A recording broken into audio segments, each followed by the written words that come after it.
So it's your homegirl, Ronnika, and we are back for another episode of the series, What's Your Why, for the Please Do Tell podcast. Today, we got one of my good homies, Denard, in the building with us, and he's going to be chopping it up with us, but we want him to first introduce himself. But before that, this What's Your Why series. So a lot of people have asked, like, what made you who you are today? Are you doing it for your sister, your brother, your parents, your ancestors? Who are you doing it for? What was that turning point in your life that made you who you are? What is your why? What is your purpose right now and moving forward in your life? So I'm going to throw it over to Denard. He's going to introduce himself, and then we're going to get into some story time and some conversation. So, okay. Denard, what's up? Choo. Hey. All right. My name is Denard Fenaud, right? And I am basically from Fort Pierce, Florida. Nobody knows where that's at, right? Nobody. But if you've ever been to Florida, there's this long thing called the Turnpike, and it's actually the last toll plaza on the Turnpike. And the thing about my city is very similar to anyone that has been to Benton Harbor, very similar to Benton Harbor. Mm-hmm. And the way I could describe myself and my upbringing is simply this. The way I knew I was home and what I'm trying to share with everybody is that I transitioned to Benton Harbor to go to school for theology and social work in 2016. But the main thing I'm trying to share is that I knew I was in my second home because when I drove past Berrien Springs, which is another remote location with nothing, and I drove to Benton Harbor, the place that I recognized was home was when I saw Save-A-Lot juxtaposed to a beauty supply store. So I hopped out my car and I knew I was home. But that's my sense of home. I'm 36 years of age. I'm of Haitian descent. And also I'm a proud father of now 2 children. We have one that's coming in May, 2 boys, so I'm a boy dad. And the best part of me, shout out to her right now, is Outta Fenaud. She's also from Florida, but Fort Lauderdale. It's actually a mostly, one of the second mostly known city in Florida. So that's a little bit about me, but you actually had me thinking about this story about my childhood. Before we get there, so you stopping me? Okay. Okay. Let's go. Because the segment that we're gonna roll into, because we talked about it a little bit earlier today, is at the playground. And if you have been under a rock or not watching the other episodes, you know that the guests this season have been talking about like certain stories that have shaped them into who they are. So the reason why we do at the playground is because I had 3 years in elementary school with no recess. Nah. So I'm catching up on some story time. So Denard, I want to hear your at the playground story. We ready? Bet. First and foremost, that's pure punishment not to have recess. And I want to put 2 stories together in my childhood, but I want to say fondest memory and the playground was really not going to recess, but why they wouldn't let me go to recess, right? So I was that one since early on. I was what they called a troublemaker. Or like my parents would like to put it with no negative connotation, I was called a star. I always liked to shine. And so, shine. But the problem was I shined at the expense of others. So I would like, basically we had these little beds that you had to sleep on after recess to go to sleep. And so because I wanted all the girls to be near me, what I would do is take all the other boys' stuff, I would hide them, and I would put all the rest. I had one long bed, and then I had the other girls' beds right next to me. So I was constantly in timeout because I was moving people's bed. However, I would say the fondest memory in anyone that has done recess, the thing about recess is actually going to the swings. It's swings or monkey bars. That's how I met some of my best friends. Come on now. Shout out to Demeter. Hey. But so I remember my first time on the swing, seeing everybody flip off the swing set. They would swing as high as they could. And so because I'm always someone trying to outdo everybody else, I was like, okay, I'm going to go higher and I'm going to flip more. The problem was this was my first time. So I didn't know that you're actually supposed to hold on and let go at a certain point in time. Okay. So the teacher kept telling me to come down. It was time to go in. But I'm a star. I wanted to wait till everybody was looking. And so everyone was looking. Y'all know how this is about to end, but nah, come on, I'm a star. But I got at the peak of it, and one hand got stuck for me to do my flip. And so what I did was just grab the bottom of the swing, and I continued to swing off of it, and I ended up flipping. At this time, I could flip by myself, so I flipped down, and I got the cheers of all the girls, and then, they were all next to my little bed at the end. So the story ends well. Hey. Yep, that's how the girls used to look at me, just like you looking at me right now. Appreciate it. Denard. Yeah. I'm a star. Thank you. So I want you to tell us about how that star quality from childhood made you into the person that you are today, Denard as the star. What is your why? What is your why? How did that stardom turn you into who you are? But we really want to know, what is your why? Man, that's such a huge question. It is. But I'll be honest, like what I realized is my why didn't actually become as important till I knew my who, right? And I'll probably tear up a little bit when I think about this, but I can't get my makeup messed up. But I'll say two big moments why the star became very pivotal for me was as a child, I didn't even notice the difference of terminology my parents would use. They would people would call me a juvenile, delinquent, but my parents was like, oh, he's a star. He likes attention, and it was more positive connotation. But later on down, I want to say that always wanting to get other people to laugh. I didn't realize. Come on now, you get it. You just like me. Get it. Yes, I saw your little crip walk. If y'all don't know, she celebrates by dancing. But the gist is, I fast forward and I see at a very pivotal moment in my life where I didn't feel like a star. Right. I lost everything, and this was college, in 2008.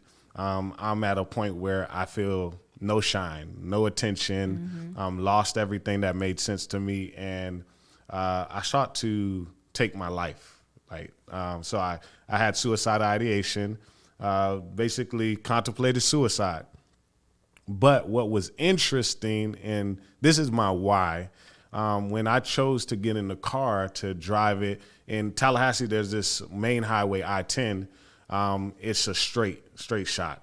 But I chose to drive this straight shot till it actually curved, but I wasn't going to curve. I was just going to keep going straight to fly off onto a ravine. So the short version of this is my why became my who when I realized that I wasn't the one that stopped the car, right? And for those that don't believe and for those that do believe, the only thing I ask people to realize is that my experience I don't question, right? And so after that, I realized that God had a purpose for me, and that's when I overcame my own ego because I wanted to be a star, but I realized that I was just something that the light was shining through, right? And that helped me to start learning how to encourage other people more. And so my why became a who because God started teaching me that he's the source and I'm just a resource. But then when in 2020, when my wife and I, Olda, we welcomed our son, Canaan, man, that even talking about it, that who changed me even more. Yeah. And just to give some context, I think a lot of people understand that there was a pandemic, a global pandemic, but there's also the pandemic of the racial issues that were going on. Yeah. With Ahmaud Arbery, I'm an alum of, shout out to Florida Agricultural Mechanical University, FAMU. It's an HBCU. Yeah. And during this time, just seeing how a mother is crying and has actually raised her child, but he's being taken away from him. And that it was in that moment I was able to stare in my son's eyes, and he gave me a purpose to live beyond myself. You know, so my why is really based on my who. It's based on God, my family, and friends that actually helped me to realize that I have people that I can cheer on even when I feel like I'm not cheery inside, you know? So that's my star now. My star is never dimmed because I have people in my life. You know, so that's my story, and I'm sticking to it. So good. Now, I know we've had a conversation before about like you being from Haiti and the culture and all of that.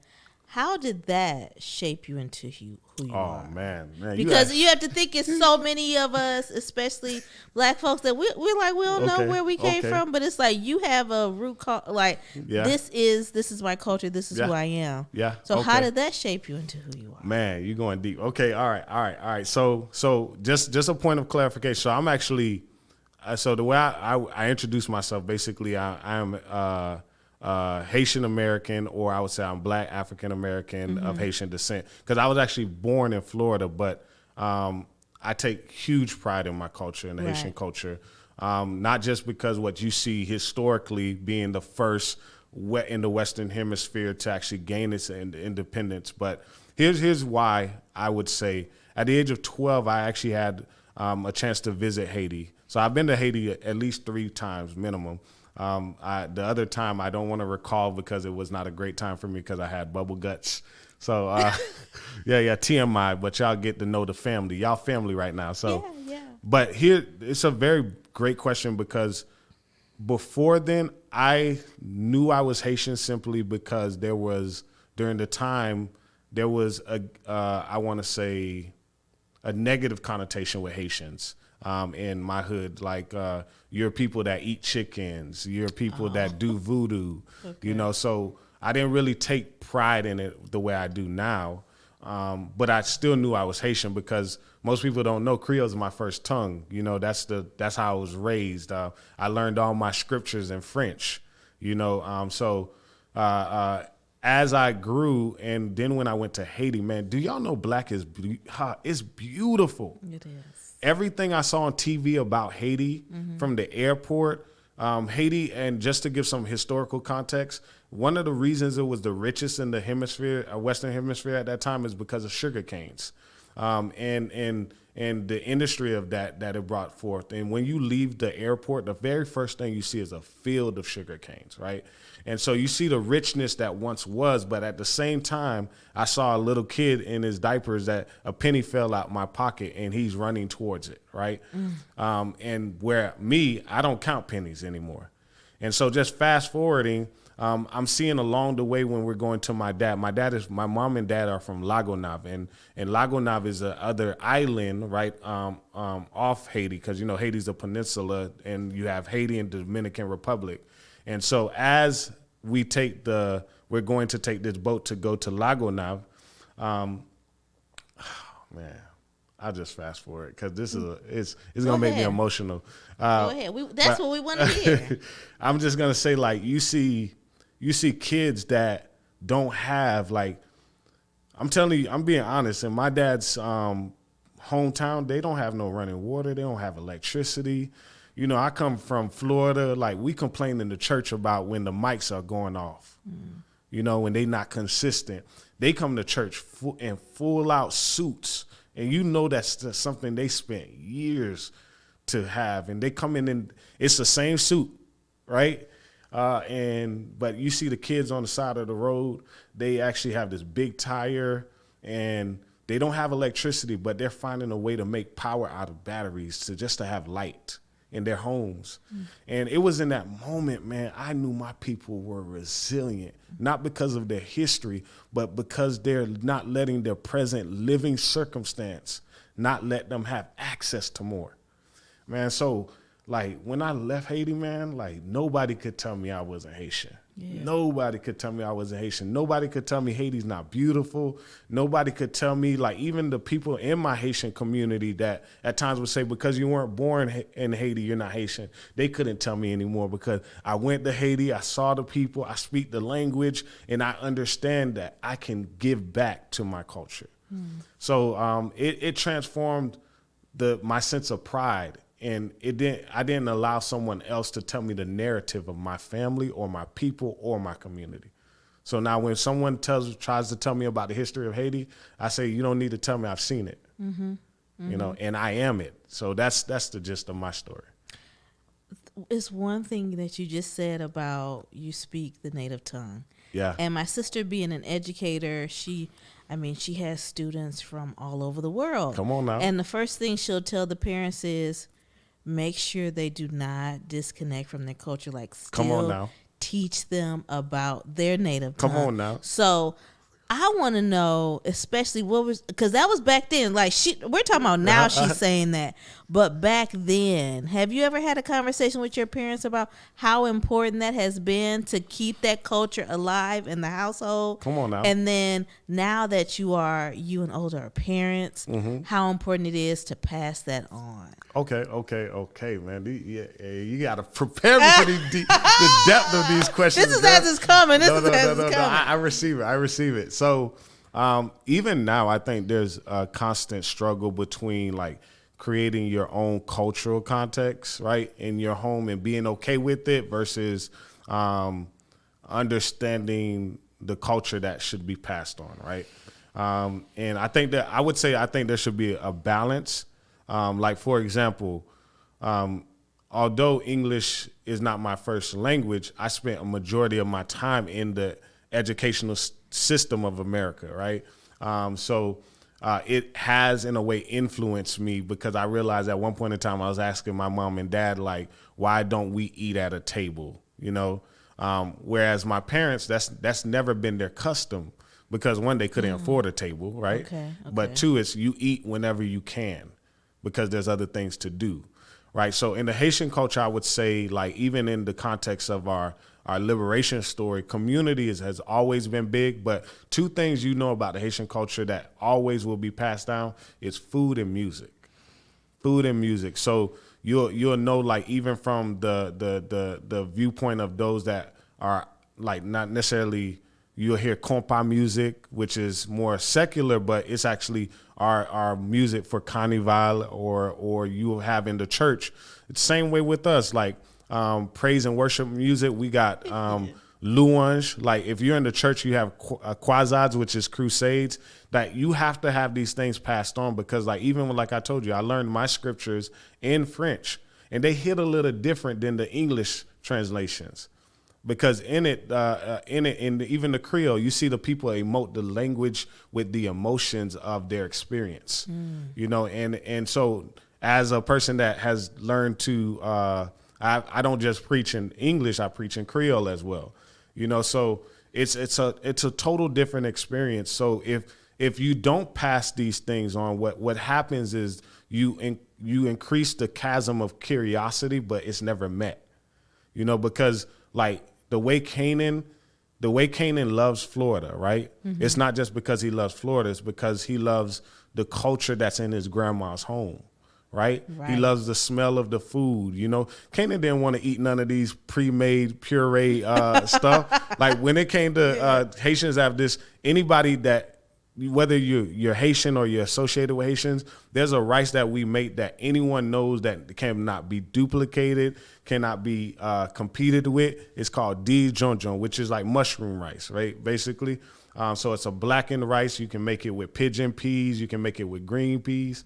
But the smell of the rice gives you a sense of, like, richness of, like, not just the nutrients, because some people put coconut milk in it, you know. So these things, like, if you don't pass it down, then, like, that sense of pride that I talked about, it's elusive. It's something that just it's almost like how people love songs based on circumstance. That's what will happen. You won't necessarily, it won't sustain you in those moments when you recognize that you don't have that family member to teach you anymore, you know. That's so good. So like, for me, what I pass on to Canaan is not just the language, not just the culture, but the experience. Mm-hmm. You know, my dad taught me that although I don't say I love you to you because it wasn't said to me, but how I show it to you, you know, Yes. and it's a culture thing. It's a communal Yes. thing. It's a tribe thing. So in the Haitian culture, you protect your family, you work for your family, and so I pass these things down. And right now, I'm not gonna say that Canaan speaks Creole or all those things, but Canaan responds to us because we mix mode it, you know. And I talk about Kringlish in a sense. So Kringlish. yeah, Kringlish. So I'm gonna give you a little Creole, I'm gonna give you a little English. But the thing is, you never in my experience, no one's gonna come into encounter Denard and say that, oh, I didn't know you were Haitian.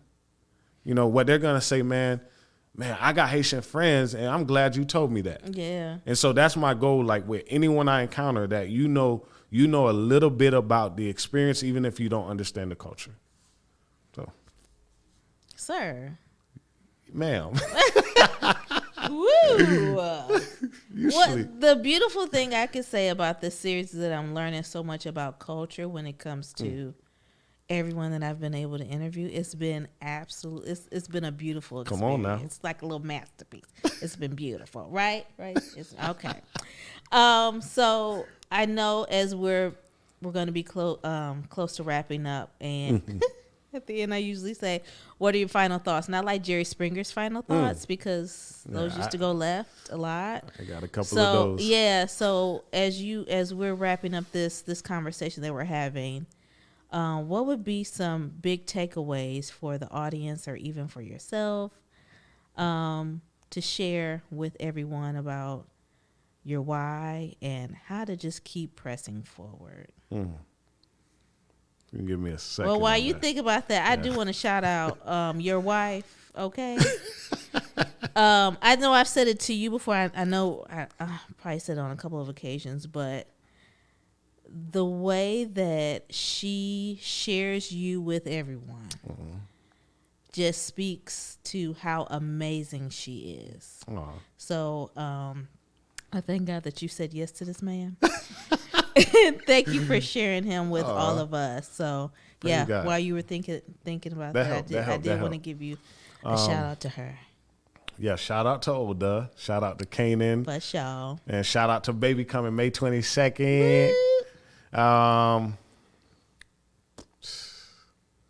First and foremost, I would say to everyone, God loves you and he cares, despite even what you think about yourself, right? And also, as it relates to my why and working with you, I learned this actually, and I preach this all the time, like you should never make what you're doing more important than the people you do it with. And so, like, that's why I'm able to sit here and say, and I want to say publicly how proud of you I am as a recent graduate with your master's. But even on top of that, the last thing I would say, man, is if your why is not bigger than you, then you don't know your who, right? And for me, my who, like, matters, man. Yeah. It matters. I love my son. I love my wife. I love God, man. Like, and I love the people I cheer on. Because what I'm telling you, man, it's so easy to lose hope. It is so easy. But I believe that people matter and people have purpose. And if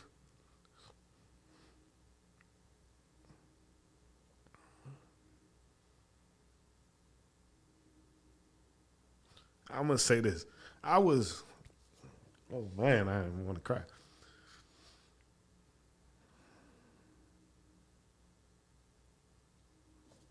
I created this narrative in my mind that no one was there for me.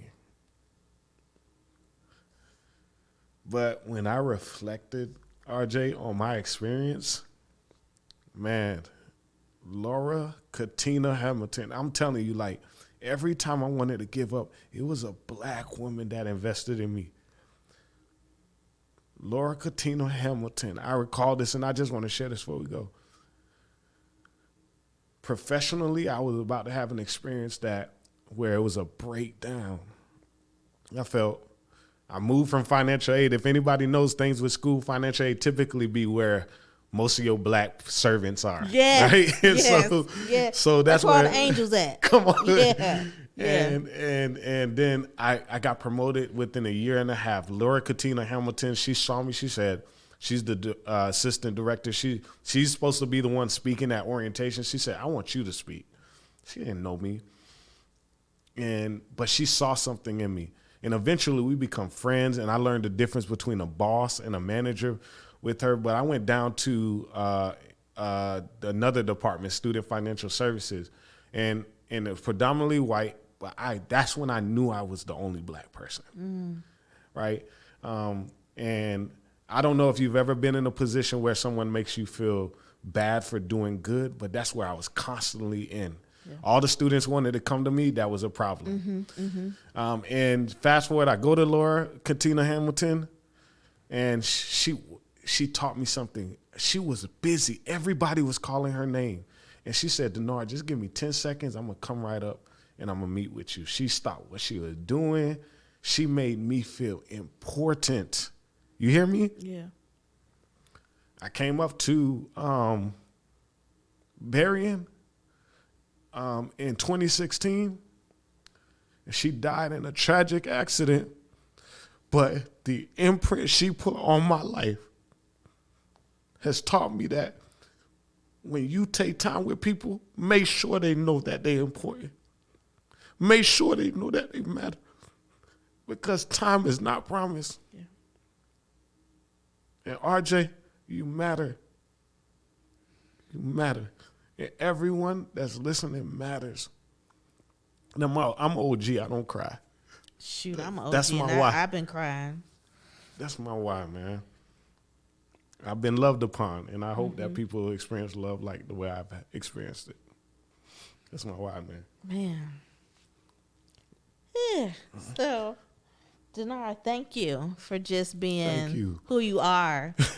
For being, since the time I met you, transparent. You're like, hey, I'm going to tell you, like, this is what's going on. This is how it is. You've been that way since day one. I had no idea who Denard was when I went into a meeting. I was like, oh, it's this guy. Okay. All right. We may be cool. And then it's like, boom, we cool. Yeah. We cool. But no, you have encouraged me in a lot of ways. One of the Denard, I was a part of this group. I'm still, I guess, part of the evaluation work group. And I remember Denard is, I would say, more than just the timekeeper. Because you're the scribe, you're the organizer. Uh-huh. But you said after one of those meetings is that I don't hear your voice enough. And next thing you know, it was like, man, I do need to speak up more in meetings. He was like, your opinion is valuable. I need you to speak up. And it's been so many times before that people would cut me off, and then I'm just like, well, I just don't need to say it. Whereas you were like, no, I need you to just speak up and say what you got to say. So thank you for that. Thank you for that, because that group actually helped the second season, and then it's like now we're in the third, and we're just moving forward from there. So thank you for that. Just the connections I made and the people, and it's been a great journey as far as thus far for that. But and it's so fitting that I'm wearing, because a lot of people usually ask me like, what nail color are you wearing today? It's a flawless finale. Like, I feel like this was a flawless finale of this conversation. So thank you so much for being here. And that wraps up this conversation for the What's Your Why. And we are just so happy that Denard was able to be in town and share this moment with us. It's like, that was number guy. Hello. Hello, because we were going to be doing this virtually. I'm like, no, when you said you're going to be down, I'm like, yes. Yeah. So we're wrapping up this conversation of What's Your Why with Denard. So thank you again. And I am your homegirl, Ronnika, with the Please Do Tell podcast. And we will see you next time. Bye.